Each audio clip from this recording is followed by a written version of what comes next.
Hello and welcome to episode 4 of the Backlight Podcast. I'm your host, Patrick Farrell, and I'm joined today with my fellow co-host, Michael Sorba. Hello, everyone. Yes, hello. I know you have left insurmountable amount of comments that we just have not listened to or looked at yet, simply because we're backlogging a lot of this. But I assure you, we will have the new stuff out very soon. Also, in light of recent events, we have kind of chosen to reserve ourselves from media, just to kind of be in solidarity with those out protesting and doing all that political stuff. So if you haven't already, be sure to check out some of our past episodes, which is, episode 1, 2, and 3. We talked about action movies. We talked about Denis Villeneuve. We talked about Roger Deakins. So if you're a real fan of his or anything that we talk about, please go listen to those. On today's episode, we'll be kind of tailing off of Denis Villeneuve and Roger Deakins, and looking at one of their collaborations with one of our favorite screenwriters, Taylor Sheridan, in Sicario, as well as his other neo-Western films, and kind of looking at how he's revitalized that genre and brought something new to Western cinema. But before we get to that, Mike, what have you watched and absorbed recently? All right. I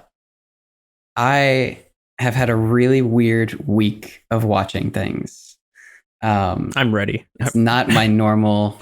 Normally, I watch a lot of A-class cinema, and this is something that we've talked about before. Sometimes, if you watch all A-class cinema, you start to judge A-class cinema on a really specific basis, and then everything that's not A-class cinema is just immediately garbage. Yeah. And so I've actually watched a lot of not Oscar-winning live-action movies recently. Yeah. Who are you? And since I'm living with my girlfriend at this time, that's not always the movies that we want to watch. Sometimes we want to watch lighter-hearted movies and stuff like that. So this week, I watched Tangled, the Disney movie, which is honestly one of my favorite modern Disney animation films. Yeah. It's a great story. The animation from an animator perspective hasn't aged well in comparison with, like Frozen 2 or other Onward, stuff like that. But wow, it's such a good story, and it's such a good take on Rapunzel. I don't know. Love the movie. Yeah, that's a good movie. That's good. It is a really good movie. We also watched Tarzan. Ooh, okay. Which loved that movie as a kid. Love that movie now. Really relevant with how everything is progressing now. Extremely relevant movie.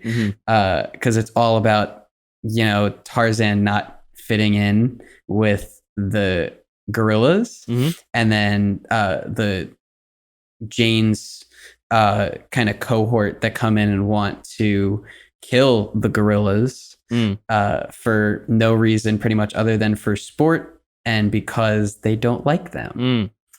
And for me, it was just a really timely movie to watch that I wasn't expecting to hit as hard as it did, especially with how everything's going right now. So that was incredible.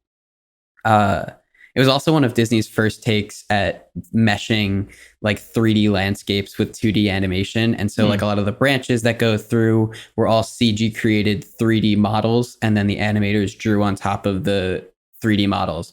So it was a really cool experiment and, thing to look at.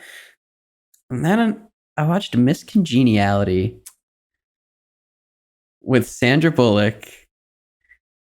I'm not judging, but it's just, why, I guess, but not really. I don't know. It was a killer movie. Okay. I gotta say, yeah. I loved that movie. Yeah. I don't know why. it's just okay. Yeah.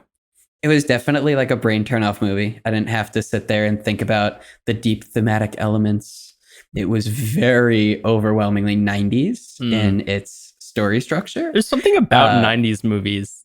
Like, I don't know what, it just feels like, I don't know, it just feels like cheap and kind of like I just imagine going to the library again and getting the VHS and when they had like early DVDs and just being like, oh my god, like these movies are so good. Look at the CGI. Oh my god, it's so great. And then you watch it again, you're like, God, this is nostalgia is a Yeah. powerful thing. God, it's like a drug. It just makes you In gloss over everything. in terms of production quality compared to modern films, obviously it's the 90s. Mm-hmm. But wow, Sandra Bullock's performance in that film. This Mm. was my guilty pleasure movie. Like, oh my God, God. I shouldn't like this movie, but wow. It was just, I was laughing the Mm-hmm. whole time. And I had a bowl of edible cookie dough and we sat and we watched it. And it was definitely just one of Oh, those nights where I was just like, man, I really shouldn't enjoy this as much as I do, but it was a really a very good movie. indulging night. Yeah. So that's what I've been watching recently. I've been really taking a step back from that A-class cinema and watching something a little bit, slower in Yeah. speed. But it's been a nice refresh to kind of take a step back from that. What have you been watching and absorbing recently, Pat? I've been bouncing between the two. Like it's like a pretty big bounce, a pretty big gap between the movies I've been watching. I watched Black Klansman again. Okay, again. Which yes, again because I love that movie. My mom hadn't seen it, and I was like, oh boy. In light of recent events, we need to watch this film. Um, Spike Lee's just an amazing filmmaker. And I just think that uh, I think I mentioned in the last podcast because I'm pretty sure I watched it right before we recorded it. Mhm. But I want to say it again because seeing everything that's happening, I think it's really important to support Black artists because a lot of times they infuse their livelihoods and their lives into it, into their cinema, into their art, and so you can kind of gain a perspective by watching their films. Um, and in the recommendations, I'll say some more about that because there are some really great films that deal with political and social issues, but it's not told from the white man's perspective. A lot of times when we watch movies, uh, nowadays, you kind of there isn't a political or social perspective. There's social commentary, there's political commentary, but it feels very separate from the art itself. Whereas I feel like Spike Lee in Klansman made it so that it was part of the story and it was part of the reason he was making that film. Like when it cuts to credits and then it Yeah. just goes to the Charlottesville attacks, the protests that happened that resulted in like the death of a young woman who was protesting. Like it just felt like surreal. So I watched that again. And then I watched Angel Has Fallen, which is the third Gerard Butler film for the Fallen Oh series. no. And yeah, it was as bad as Gerard Butler's American accent. It was like passable. You'd be like, oh yeah, he sounds pretty American. But then you really listen and you really watch and you're like, God, this is so predictably terrible. Spoiler alert if you haven't seen this piece of trash. I mean, it's not. I mean, it's just mindless cinema. It's one of those movies where I'd go Yeah. in. It might be a good movie to watch drunk. If you're into smoking weed and watch it while you're high, I'm sure you'll get a kick. The only saving grace of that movie is Morgan Freeman. Just Yeah. as I'm like, this guy's pretty cool.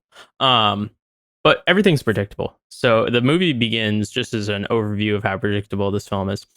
Jared Butler's like talking to this guy, and he's like, "Yeah, he's not been in any of the other two movies." And he's like, "Yeah, I'm your pal from the military from your past, and we're good buddies. But I run a private military corporation, and I really could use your help." And Jared Butler's like, "Well, if I become the Secret Service head of the Secret Service, then maybe I'll see what I can do." And then all of a sudden, he's like framed for the murder or the attempted assassination of the president. And you're like, oh my God, who could have done it? It's not like there was this, best friend that showed up for the past two scenes who said, I have a hidden agenda. And then he's like working with someone else. And as soon as the president is like in a coma, the vice president goes, "All right, guys, we're bringing private corporations in to run the military, and we're going to war with Russia." And I was like, "All right, dude." I was like, "You are clearly a bad guy." So if you want something predictable, go watch that film. And then I think it was on Monday or Tuesday when I could just like, based on the news, I was like, man, the world's going to shit, to put it simply. I watched 2012. I watched the movie about the end of the world, and has never felt more appropriate. Actually, a good film, a bit long, but I guess the end of the world, it's a whole goddamn year, that movie. It's 2012. And it's pretty good. John Cusack's in it. Kind of forgot that he was an actor. Kind of forgot he did that stuff. Also, totally forgot that Woody Harrelson's in that movie, and he plays this crazy hobo guy. But good movie. And then the last one I watched was Parasite. I rewatched Parasite. Nice. Which, compared to the other films besides BlacKkKlansman, is just far superior, and is a great film. And if you haven't watched it, go watch it. I'm not going to spoil anything. Just go watch that film. It literally won Best Picture, so you can't be disappointed. Yeah. So I guess we should probably get into the topic for today outside of our recommendations, and talk about a genre and pieces of cinema that I feel kind of bridge that gap that we alluded to with, cinema and like the mindless movies. And that is like Westerns. Westerns have been in cinema history. They've always been a source of popular material for moviegoers. You only have to look at the works of John Wayne. You look at the Man with No Name series.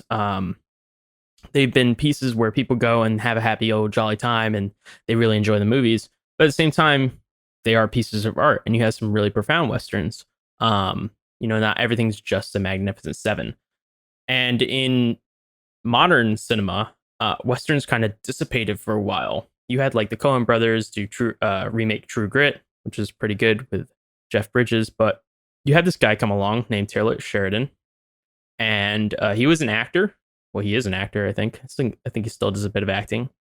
But he transitioned to writing when he was 40.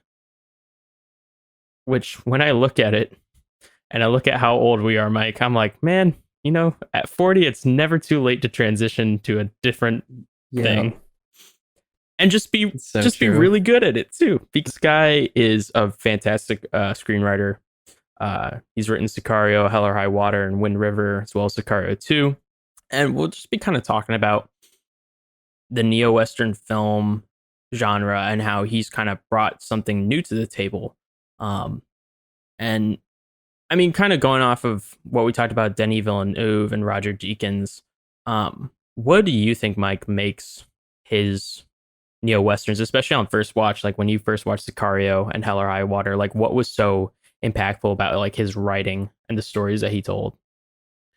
I hadn't watched a whole lot of neo-Westerns before I watched Sicario and Hell or High Water, which I think I watched either back to back or very close to each other back in April, when I went on a giant like 20 or 30 movie binge when social distancing first started. And I was a big Villeneuve fan, and so I wanted to watch Sicario.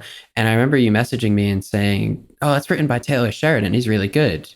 And he also did Hell or High Water, which is on Netflix. And I was like, "Oh, okay." And I watched Sicario, and Sicario is just a fantastic movie, but it wasn't what I was expecting. I guess I didn't know what to expect from Sicario. I was expecting more of a war movie than anything. But Sicario really took all of the moral questions, and so does Hell or High Water. And I think that is really what separates Taylor Sheridan, is the moral questions that you have in traditional Westerns. Is eye for an eye good? Is robbing banks and stores to justify your actions good? Because normally the good guy is the person that wins in the traditional Western. John Wayne rides off in the sunset, and everyone claps and cheers for John Wayne in the movie theaters.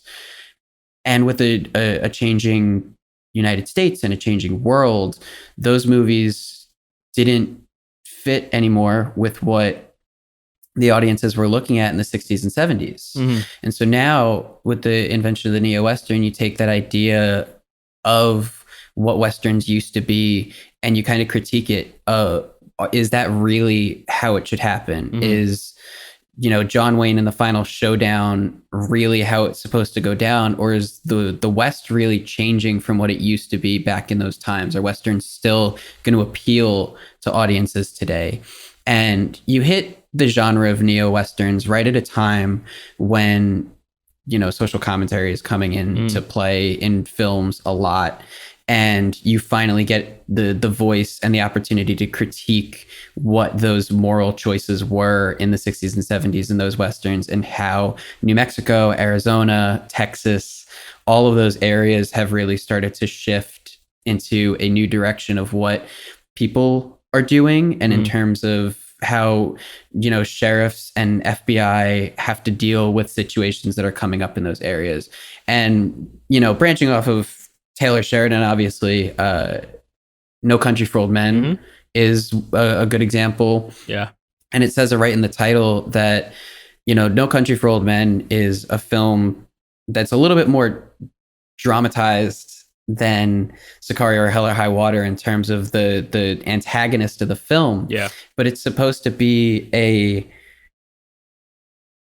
demonstration of the fact that, what the sheriffs used to expect from classic Western tropes is now completely different. The clientele that they're dealing with and the perpetrators that they're going after are not what they're used to. The good guy won't always win, and the moral choices made by the people involved aren't always as crystal clear as it was back in the Westerns of the 60s and 70s. Yeah. I think that it also kind of sheds a light on areas of the world and areas of America that are kind of left out of cinema, which is, for me, it's the law as seen as something that's not necessarily the most lawful of entities. Sicario is a perfect example. Josh Brolin being this advisor for the defense CIA. For the CIA and the Defense Administration. And they're doing very questionable things. They have very questionable methods. The blur between the lines of legality and illegality are incredibly gray. And then you also have the fact that what you can see as being moral outside of what's illegal, what's seen as moral and immoral, are kind of blurred. What I remember in Sicario, when I watched it, what really caught my eye, besides the fact, of the protagonist and kind of their journey through the neo-Western film, which we'll get to, there was a small side plot, a secondary story with one of the police officers who was running the drug run for the drug people, drug cartel. Yeah, I don't think they call themselves drug people. Jeez. But Guillermo del Toro, his character, basically comes in, and or not Guillermo del Toro, his son Benicio del Toro. He takes over the cop's car and then leads him into the highway to get one of the high up drug members, and then just kills him in the street. And it's I don't know. I think it was just the bluntness of that secondary story. The fact that he had this son and this wife, and the family felt distant, but the family was still there. He had something to live for. I think it was shining a light on the fact that people have good families and live decent lives, but sometimes they acquire those things to survive through illegitimate means. And I remember when I was writing some article for my internship, I was looking at how it's so difficult to go after drug cartels because they provide a lot of income to impoverished workers who then work at their farms and otherwise would be unemployed and would not be receiving any money. So if you cut off the head, then you end up with a bunch of people who are not only disenfranchised because they feel like they have lost their source of employment and their source of income, but it also aids to the legitimacy and the power of drug cartels. And I think that that is what Sicario is all about. Was like Benicio del Toro's character was this kind of knife that cut through both the illegal and the legal, the moral and the immoral. He was just this.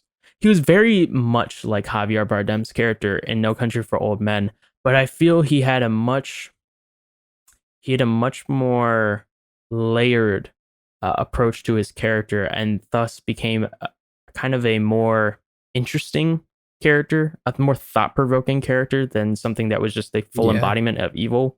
He was like the full embodiment of revenge and amorality, of just simply, you have one purpose and you go after that purpose. It's one of the themes that I love to explore in film a lot, especially like as I attempt to write that idea of, you did me wrong, and so I'm going to do the same to you. Yeah. And his character, like you said, doesn't really consider those consequences of what happens when you chop off the head of the drug cartel. Because then obviously you have all of those workers that no longer have any job, and there's no more money going back through the entire country. Because along with employing all of those workers, drug cartels and the drug industry feeds back into the economy. And there's a huge supply of money there, that if you were to cut that off, you're losing an entire section of the economy. And Benicio's character doesn't think about that.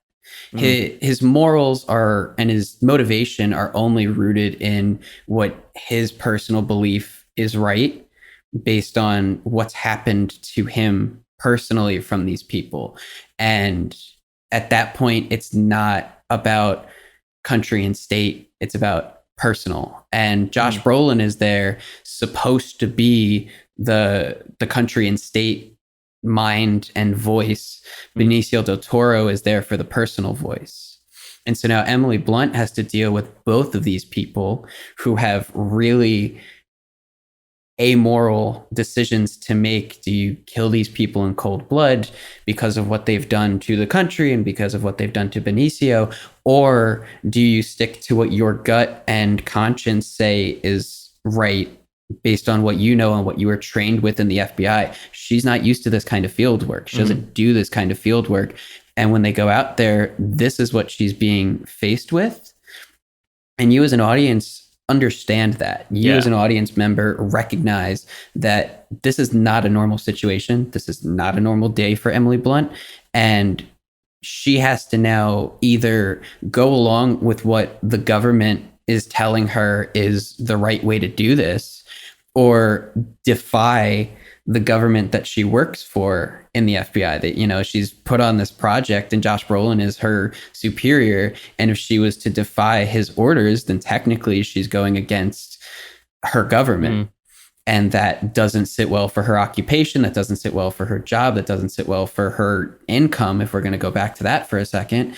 And, as someone in that position, what do you do? Do you go along with what you're being told, or do you kind of develop that conscience inside and say no? And so as an audience member, you get really, really, tense from the situation that's going on, and then watching her have to decide on what she wants to do. And that was one of the things that, yes, I love Benicio del Toro's side plot, that he's going after this cartel for his own personal gain and what he thinks is morally correct. But what held me even more was Emily Blunt's decision making. She is put smack in the middle of this and has to decide between what is labeled as country and conscience. Is what she thinks is moral aligning with what Benicio thinks is moral, what Josh Brolin thinks is moral? And it's just such a huge morality tension. There's honestly not a whole lot of physical tension that happens, like there is an Extraction or like there's a 1917.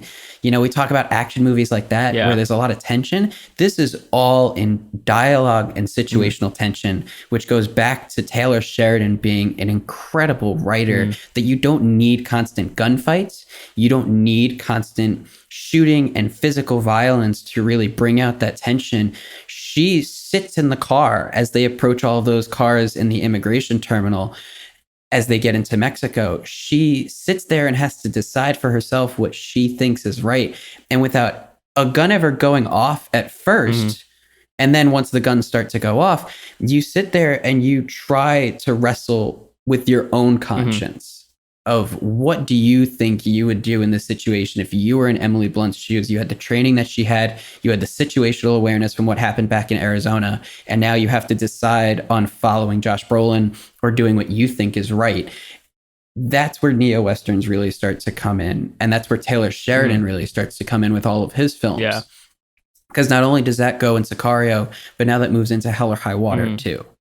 And when you start talking about Hell or High Water, you talk about Chris Pine and his brother, and they feel that, their farm or their ranch is being gypped out of money by these banks, and to be able to pay for what the banks think is, a right price for this, they go and start robbing the banks. Yeah. Is that moral? To Chris Pine, this is a completely moral thing to do. And he's framed as the protagonist of this film because he thinks that that's morally right, which in the classic Western, oh my God, what's his name? What are you talking about? The sheriff. Oh, Jeff Jim. Bridges? Yeah, Jeff Bridges. Yeah. In the traditional Western, he's the person that would be, the protagonist. He's the person that's rooting out the people that are robbing the banks, and lawman. You give him the opposing character, his sidekick,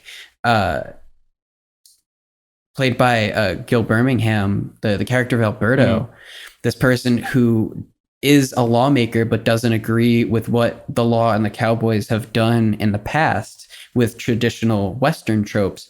And then you give them these protagonists of robbers. And so you take the traditional Western tropes of good cowboy, bad robber, and you flip it entirely on its head. What is the good cowboy actually doing to prevent this from happening? Does he understand the total motive of the people robbing these banks? And what does Alberto think of all of this? As someone who lived on this land that's now been taken away from him, and that's the embodiment of what Chris Pine is going after. What do you do about something like that? It's such a good way to critique the Western genre by just taking all of the character situations and tropes and flipping it completely on its head. Yeah, and I also love how he includes characters like Alberto and even Benicio del Toro's Sicario. They're a constant link to the past, and it's a past. It's never elaborated really much on screen, but that's always a problem, is that basically it's so interesting that you brought up the fact that action movies kind of don't pervade into neo-Western cinema, because neo-Western cinema, at least Taylor Sheridan's writing, doesn't rely on a great deal of action to build suspense and an enthralling viewer experience, because all the issues that they're facing, while you see the repercussions and ramifications in the present day, the origins of those issues permeate decades, permeate years prior to the actual story. Sicario, you have the dead body show up and they're like, well, this is how the cartel is doing things now. But the problem is the cartel. And Benicio del Toro walking up to the drug cartel leader at the very end and going, you killed my family. Like it's so simple, but you never saw that. You never felt it really until you really only feel the consequences of action in neo-Western. You never feel its origins. Yeah. In Hell or High Water, you never felt the origin of, the bank not wanting to give much money for the ranch and the oil fields that Chris Pine and Ben Foster's mom had prior to her death. but you feel all the consequences of their actions in dealing with that, and the actions that the bank took against them, and kind of the whole reason for the plot of the film. The same way that Alberto is like, well, like nothing really happens over in these Western towns. They came over here, took the land, put up these banks. Basically, they took your land and then they took your money. And it's such, he never goes into how that happened and the whole plot line as to that. It just is, it's kind of accepted. And that brutality, that kind of blunt brutality of the West, is then evoked visually through the dry, arid deserts, through the barren towns. There's just there's a survivalist aspect, and I feel like that's why we have to sympathize with Chris Pine's character, with Emily Blunt's character, and with Renner's and Elizabeth Olsen's in Wind River, is that they're all survivalists. That they all have some degree of their moral code is put into a dilemma and is jeopardized because of having to enact these kind of survival tactics. That's the whole conversation that Jeff Bridges and Chris Pine have at the end. It's like, you robbed all those banks for this. And he's like, well, I did it so that I could survive and so that my future, so that my kids will have something. And Jeff Bridges is like, you did it. There's not much I can do anymore. And I always like the inclusion in Taylor Sheridan's script of some character who is kind of an opportunist. He doesn't do it as much in Wind River, but he definitely does it in Hell or High Water, and Sicario. I feel like Brolin in Sicario is kind of more the opportunist, and who sees their actions as kind of more moral than the protagonist. Like Josh Brolin is kind of fully convinced that this is the new way, this is the new rule. The same way that Ben Foster kind of has no issue with robbing the banks.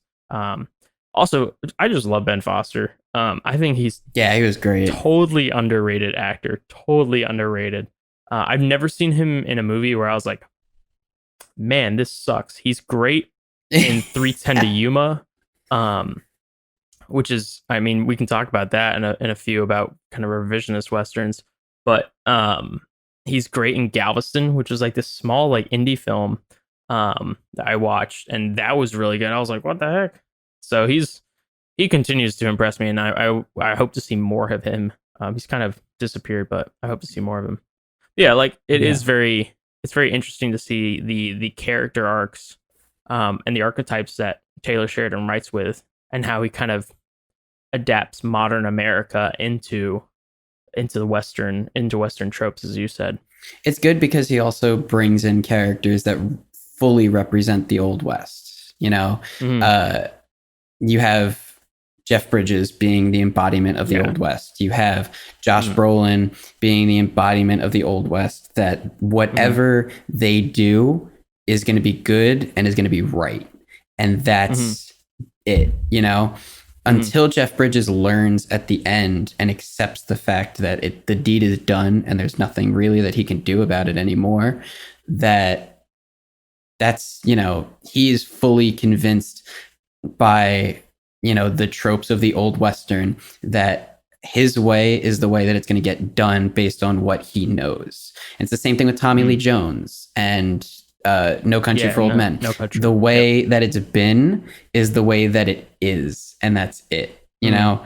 That's something that's such a crazy thought to think about. That's a very real thing in Old Western, Neo-Western, modern living scenario, that things change, and that the way that from what and your experiences might not be the way that it is now, and how you think about it and how you approach those situations. Josh Brolin thinks that what he's doing is good.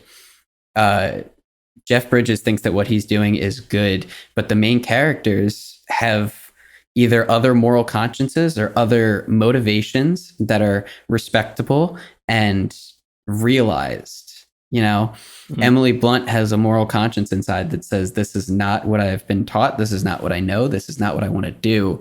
Chris Pine says, I care about my family. I care about my future. I don't, I need them to survive with land and with prosperity. So I'm going to make sure that I can do whatever I can to make that happen.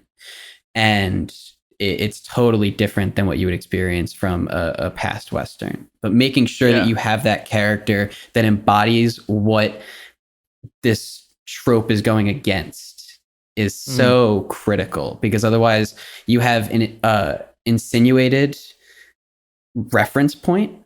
Yes, this is going against Western tropes. But if you don't include that character that embodies that entirely in the film that you're going against, then it might fall short of that. The fact that he's able to include in all of those films that character that thinks that the traditional Western way of going about it is the right way and the way that it will get it done is so key to making sure that it's a good neo-Western that criticizes traditional Western tropes. I would say that's honestly the issue with No Country for Old Men for me, is that like the Coen brothers included Tommy Lee Jones' character to kind of be that representation of the Old West, of old America, and kind of embody those Western tropes.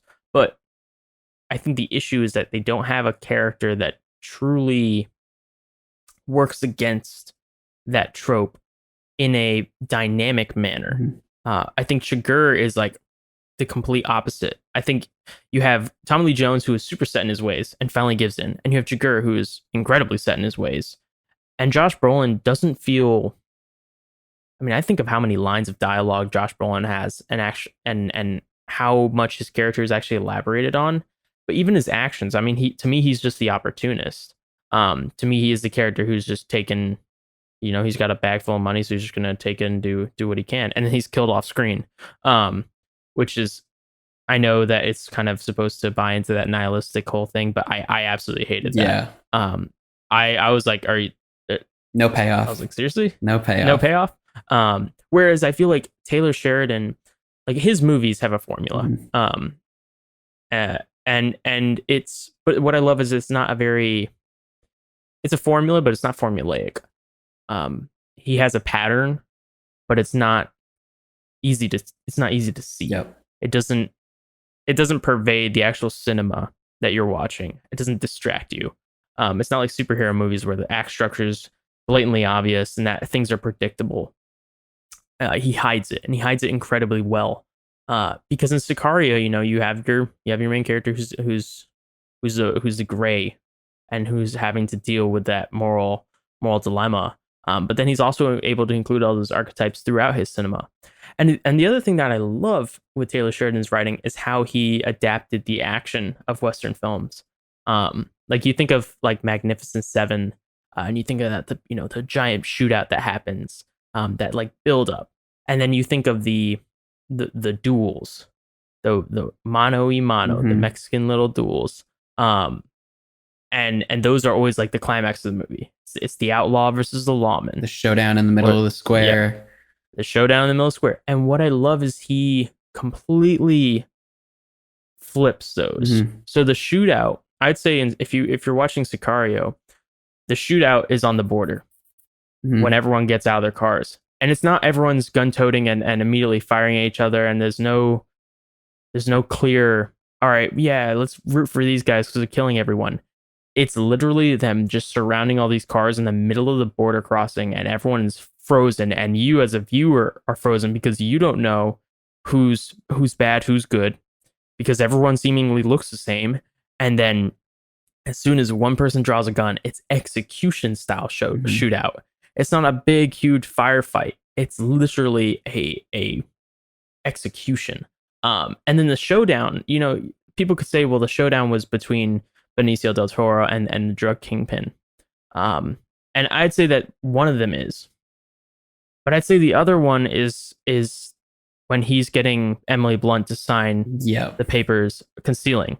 And that was because that shows the thematic sense between these two characters. I love that line where he's like, this is a wolf's world and sheep don't belong in a wolf's world.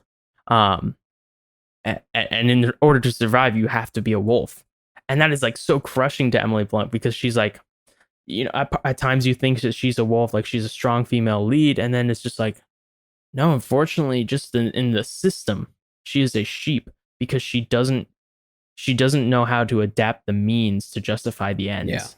And the same thing in Hell or High Water. You have the shootout between Ben Foster and the entire Police force. police force of Texas. Oh yeah, it's all the random people in trucks that drive. It's all I forgot I was like, about well, that. this is because that's what Jeff Bridges says. He's like, God, I love Texas, and I was like, oh, great. But that's when spoiler alert if you haven't seen the movie, but you have a big death there. Yeah. And it's a death that kind of You have two big deaths there.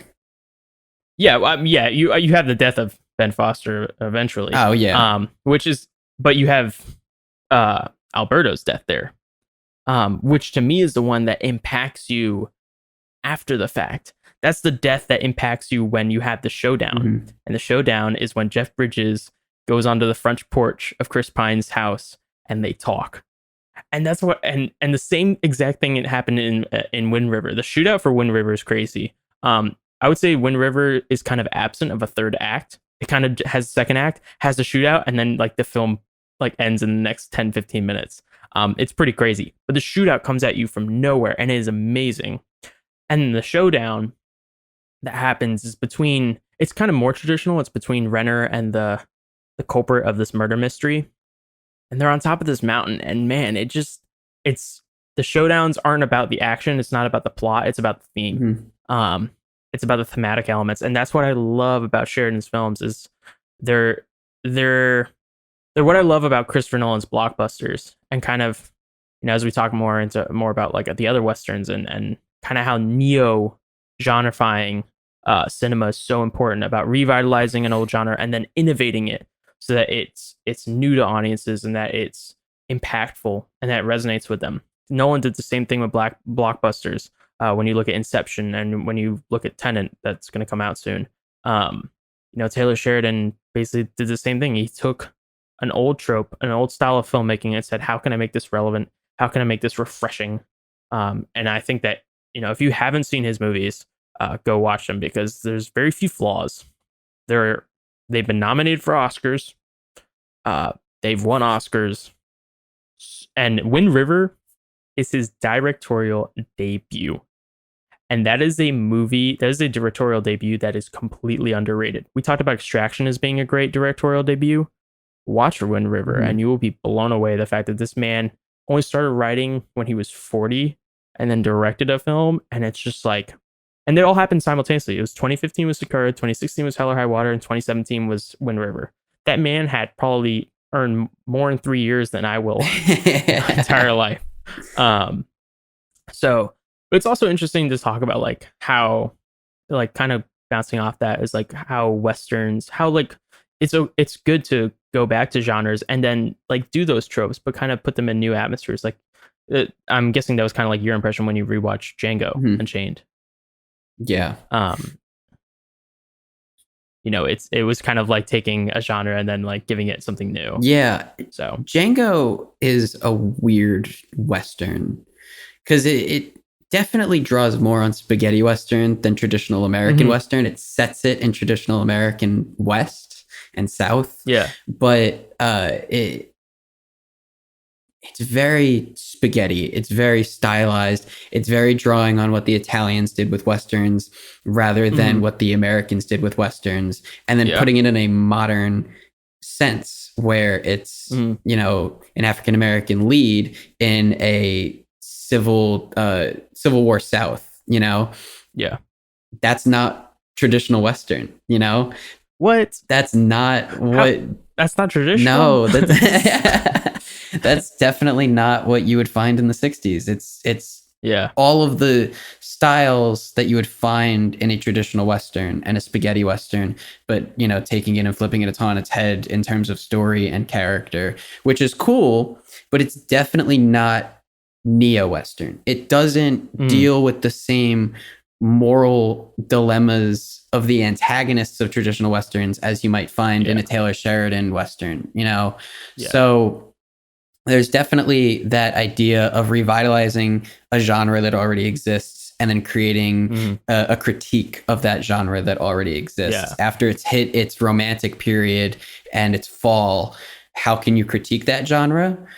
Quentin Tarantino did the stylized revitalization. The Coen brothers with True Yeah. Grit did the stylized revitalization. And, Mm-hmm. it's different to watch those two and compare those two because it's not the same style. It's totally different viewing experience. It's totally different writing experience. It's totally different story, So Yeah. it's cool to watch those and kind of see how they compare and contrast. I mean, even looking at like Hateful Eight as well, Mhm. and like Tarantino's list, he takes, it is definitely just a revitalization of the Western by way of, taking old stories and just kind of putting in either new characters or putting some sort of modern spin on them, but they're not set in the contemporary era. One of my favorite Westerns that was revitalized that we watched back in college was 310 to Yuma. Oh, it's such a And good I remember movie. showing you that movie. Yeah, it's phenomenal. And people say like, oh, we live in a world of remakes, and they say it with like this negative context, like nothing's original. And I look at Taylor Sheridan's catalog and I'm like, well, I don't think we do live in a world of remakes, because I think literally every movie we've talked about thus far on this podcast, we're on episode 4, people. Episode 4. You know how many hours of material that is? It's like 4 hours. It's about 4 hours. Yeah. But we haven't even really touched on any remakes because I don't think remakes pervade cinema as much as people think. But also I think remakes are important. Especially taking very good storylines and adapting them in cool ways. I mean, Django was a remake. But then they said, you know what? Let's put a black guy as the lead, and let's actually make this relevant to Black America. And let's talk about slavery in this. Now, of course, Tarantino isn't exactly the best person to talk about those things. But I think he at least addresses them.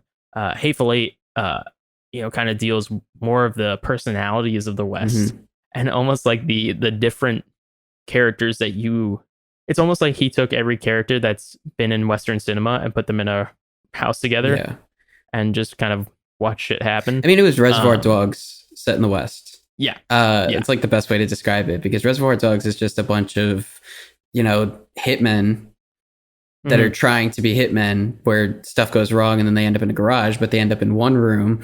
And it's just a whole bunch of different personalities of 90s hitmen, and none of them have names. None of them really care about each other, but it's just about exploring their personalities through dialogue, and nothing really happens. But Hateful Eight is literally just Reservoir Dogs, except instead of 90s hitmen, it's every personality of Western cinema put in a room, and how do they interact with each other, how do they talk to each other, stuff like that. Hateful Eight's such a weird movie, and it's long. It's a long movie for people just sitting in a house. Reservoir Dogs works really well because it's an hour and a half. It's short, it's to the point, you get what you need to get, and it's just people talking for an hour and a half, and that's fine. Hateful Eight is almost 3 hours of just people in a house talking, and it's so much, and it's not enough extra stuff happening to really. And that's what I love. That's what I love about Sheridan's movies. Is like none of them are particularly long. They both I think all three settle in around the 2-hour mark. I think Wind River is the shortest. I think there's about an hour and 40. And I could have dealt with another 10 minutes at the tail end. I don't know. I don't think it really needed that. I mean, like kind of going back to with the revitalization of Western films, and 310 to Yuma. That film is just. I look at that film and one. Great performances by Christian Bale and Russell Crowe. Yeah. I think it's one of Russell Crowe's better movies and one of his best, actually. I mean, his best is still Beautiful Mind. But when people are like, oh my God, he's so good in Gladiator, I'm like, dude, you have not seen 310 to Yuma. Because he's the anti-hero. And then Ben Foster is, I remember there's a scene that I always rewatch over and over again. And it's when Christian Bale's character is also really great, but it's when Ben Foster like finds the wagon, the coach wagon, and he thinks that Russell Crowe's in there, and it's not. It's like this guy who's playing Russell Crowe because they played the gang, and they light it on fire. And then he's just like, you got the fire in the background, and then he's about mid, and you got the smoke in the foreground, and he's just like, we're going to contention. And I don't know why, but I I love that scene. I just love that entire frame and the way he delivered that line, and just his character is such a he's that just a frustrating he's an antagonist that you hate. Yeah. And I love antagonists that you hate because I'm like, then they're well written. You should absolutely despise an antagonist. And then the score. I love the score to that film. It's so good. It's funny that you say that a good written antagonist is one that you hate, because I never. Well, okay, I hated Josh Brolin in Sicario, but I was gonna say I don't really hate Jeff Bridges in Hell or High Water. But now that I think about it, I actually do, because he just sits around and does nothing, and you're just like, he makes fun of Alberto, and he doesn't do anything, and then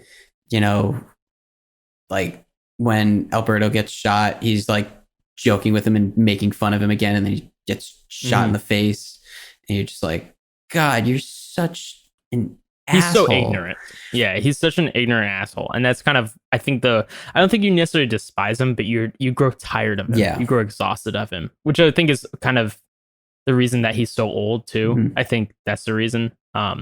Like Wind River, you will hate the antagonist. Yeah. I don't think he even has a big name, but it's what they do, and then you find out like how it all happened, and then his response, like when Jeremy Renner, oh, it's just so good.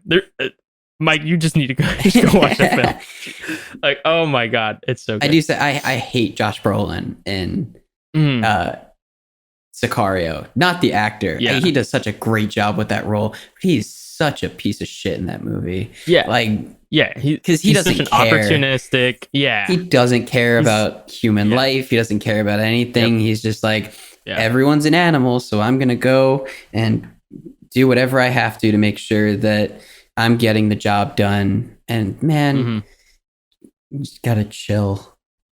Yeah.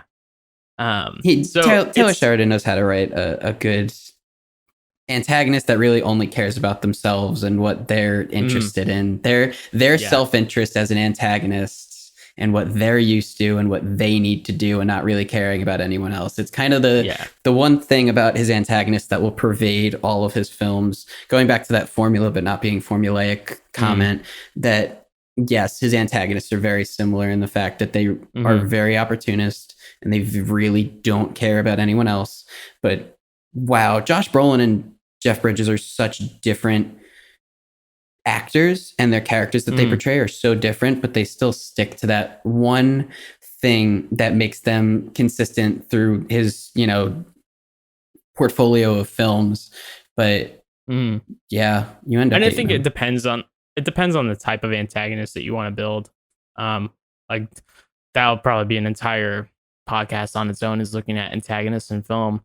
But like, I think of Jeff Bridges and Josh Brolin and the bad guy from Wind River, who I don't even remember. It wasn't a prominent actor, and it was meant to be someone that you didn't remember. Because it's Wind River is definitely his most political and socially active movie. It definitely has a message. But I look at those antagonists, and even Ben Foster and Russell Crowe, and then I look at Chigurh in No Country for Old Men. And people rave over Chigurh, and they're like, oh, like he's the reason, he's how you make a great antagonist. I think he's how you make a good antagonist one way, which is making it so that that person is completely unmotivated because they have no background, they have no personality. They're literally the embodiment of being antagonizing and being evil. It's like if you just put a brick wall in front of everything the protagonist does. Like if you just imagine a walking brick wall as Chigurh instead of Javier Bardem, it would achieve the same exact thing. Yeah. Just a shotgun wielding brick wall. That is Javier Bardem's character. The dialogue conversations go nowhere. What he says doesn't really do anything in terms of the greater scheme of things. When you said that, I immediately thought of the scene inside the gas station store. And if it was the the cashier just talking to a brick wall, and the brick wall didn't respond. And he was like, well, we're about to close. And the brick wall just stood there. And he's like, yeah, well, I'm going to go out back now and close up shop. And the brick wall was just there. And he's like, it's kind of like, what are you doing here? Why are you here? And I just need to get out of this situation because I'm really uncomfortable. And it's like, that's exactly how all of his dialogue sequences go in that entire movie. And then he has a gas can with a little pop out thing. That's it. Yeah. Like the Coen brothers, like, they wrote him, they did good because they wrote Chigurh as though he's very cyclical and as though he's a brick wall. Like the entire conversation in the gas station is like regarded as like, oh, it's a really greatly written scene. It's like one of the best written scenes. But at the same time, I'm just like, but nothing was achieved in that dialogue. Yeah. And it doesn't symbolize a character. It just symbolizes an idea. And I think that rather than putting the idea within the character or making so that the character was not only an embodiment of an idea, but an elaboration on an idea, which is what I think the Coen brothers miss all the time, is they'll just make one character be one dimensional and represent one thing. Perfect example is Chigurh is the embodiment of evil and anarchy and chaos because he literally is that. And that is boring. Mm-hmm. Heath Ledger's Joker is the elaboration on anarchy of chaos. And because Heath Ledger's Joker is grounded because he has Batman. His motivation is weird, and you never really know like why he does what he does and all that stuff. But he can only do that stuff because Batman exists, and Batman is the main character. Yeah. Chigurh doesn't need Tommy Lee Jones. Chigurh doesn't need Josh Brolin to do what he does. He's going to go around and kill everyone anyway. It's established that even if Josh Brolin didn't take the money from the random drug shootout, and that's why Chigurh goes on this mission to go and find him, he's going to kill anyone in his path anyway. The Joker really has no reason to go and kill everyone until Batman comes into the picture. And that's something that you really have to think about when crafting one of those super anarchist villains or anti-heroes is their passion and their motivation to go and do something is grounded in the main character. The reason No Country for Old Men starts to slip away a little bit, in my opinion, is because it's exactly like what you said. Each of those characters is very one-dimensional, and they're an embodiment of a metaphor. And it's cool to have your characters embody metaphors, but also have some other thing that they're doing. You know, Chigurh is the embodiment of pure evil, and that's all he is. Tommy Lee Jones is the embodiment of the Old West, and that's all he is. Josh Brolin is the man that's somewhere in between, and that's all he is, and that's all he does. And that's why Josh Brolin doesn't really do a lot in that movie except throw the money over the runs river. Away. Yeah. That it doesn't settle, and all of those characters are literally just metaphors in human bodies. Taylor Sheridan's work, you get motivation, you get grounded performances, you get grounded moral dilemmas that Emily Blunt has to make decisions based off of what Josh Brolin and Benicio del Toro do, but they have already made up their mind because of actions that have already happened. Chigurh comes onto the scene and just does what he does. Josh Brolin knows why he has to go and do what he does. Benicio del Toro knows why he has to go and do what he does. And we understand why those antagonists do what they do. Same thing with Hell or High Water. You know why Jeff Bridges is the way he is. He's been tainted by Texas. You know, he's been raised in Texas and tainted by Texas and knows old Texas. And you know that that's why he's doing what he's doing. It's one of those things. I despise antagonists that you have no idea why they do what they do. When I watched The Duel it was directed by Steven Spielberg, his first movie, I complained to you for so long because it was just... Hey, what's that movie about? It's just a guy in a truck. That's it. It's the whole movie. But the truck never develops as to why they want to go and run this main character off the road. And that's it, by the way. For an hour and 45 minutes, that's all you watch is this truck try and run this man off the road until the man destroys the truck. But why does the truck do it? You have no idea. That's what I don't like about Chigurh. That's what I don't like about No Country for Old Men is you never understand why those characters do what they do. And they're written that way to be that way, but it doesn't work. It just slips right through the cracks. Yeah, I think that there's a lot of great neo westerns. No Country for Old Men. While we have our gripes with it, it is a good movie. It's a Yes. fantastic movie. It won Best Picture, didn't it? Yeah. It won over Yeah. There Will Be So Blood and a couple of other movies that came out in yeah, 2007. But must be a pretty damn good movie. yeah. But there's Logan. Logan's a neo western in a superhero film, um, and that's great. But the thing that Taylor Sheridan uh, is a master at, and it's kind of what we think of Denis and Raj as being masters within their own craft, is you take an idea and you input that idea into cinema, whether that's be character, whether that be lighting, whether that be story, whether that be acting, the world that you build. But it's always about making it so that those characters represent something bigger than themselves. But at the same time of doing that, ensuring that those characters still maintain a sense of representation of themselves. Yeah. It's you still have to have a character who is named, who has a story, who has a personality, who has some sort of dilemma, and then enrapturing that character into a world that has its own rules, that has its own circumstances, and then making it so that the dichotomy that you build between the characters and the world, that is representative of something bigger than the story that you're telling. Yeah. And to me, that's where Taylor Sheridan is a master. So Yeah.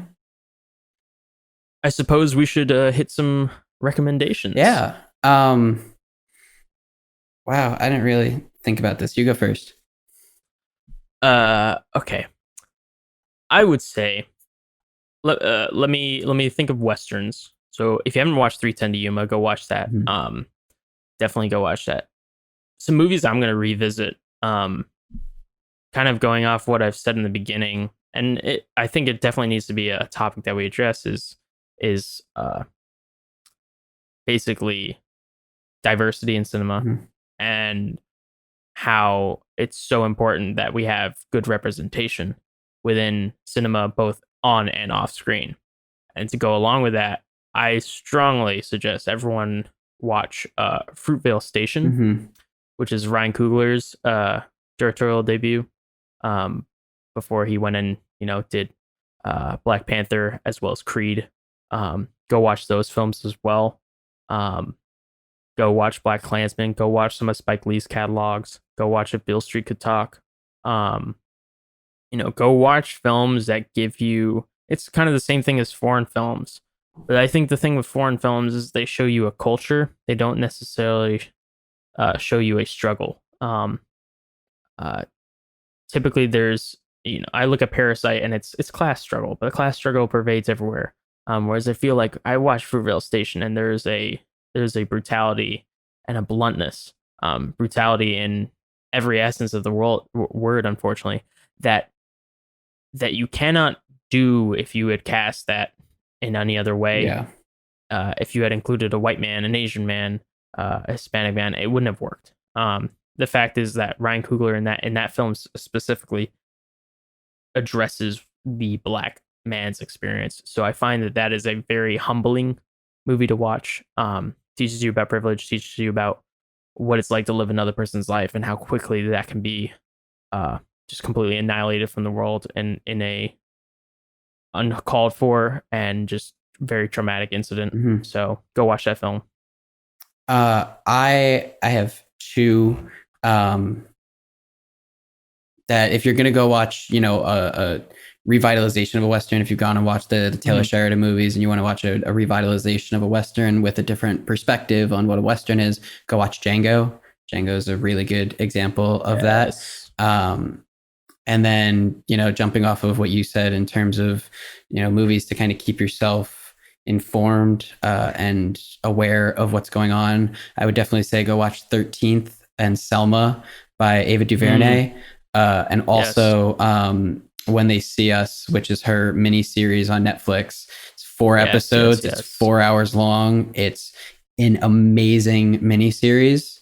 And I think all of those, Selma, 13th, and When They See Us are all DP'd by Bradford Young. who is, I don't think 13th is, but I know that When They See Us in Selma are. Bradford Young is one of the most fantastic modern cinematographers out there right now. Young, great talent, and really amazing visuals from what he did at the beginning of his career to what he's doing now. He even worked on Solo, the Star Wars film. He was the DP for that film. So, go and check out those films and those TV shows. Excellent watches to make sure that you keep yourself kind of up to date with what's going on, and keeping yourself objectively informed on, what's happening right now. Yeah. And just support other people's art, from any other color or creed. Just watch good movies and make sure that you're doing what we do, which is watch really good pieces of cinema, but then, go and watch some mindless movies. Go and watch Miss Congeniality, Yeah. That's our biggest recommendation here. Yeah. From Backlight Podcast. Just go watch Miss Congeniality. I think we'll start every episode just making sure that we watched Miss Congeniality this past week. Yeah. Did you get your Sandra Bullock fix for the week? Oh, there's a good recommendation. Go watch The Blind Side. That's an incredible film. That's a good film too. Yep. That's kind of, if we're going to bounce off of Sandra Bullock for a second, that's a really good film to go and watch. Yeah. So don't go watch Ocean's 8. Don't do that. Don't watch The Heat either. Yeah. All right, Mike, take us out. Yeah. All right. Thanks again, everybody, for listening. Make sure you leave those comments and likes and reviews. Share with everyone on any social media that you have. These are weird times that we have with COVID still being an issue and everything that's happening in the world right now. So if you just need a little bit of lightening up, make sure to tune in every week to the Backlight Podcast. Once again, big shout out to our audio mixer, editor, aficionado, Daniel Farrell. He's our man up in New York who's taking care of all of our audio stuff. Make sure to also check out his podcast, The Scorekeepers. We will see you guys next week.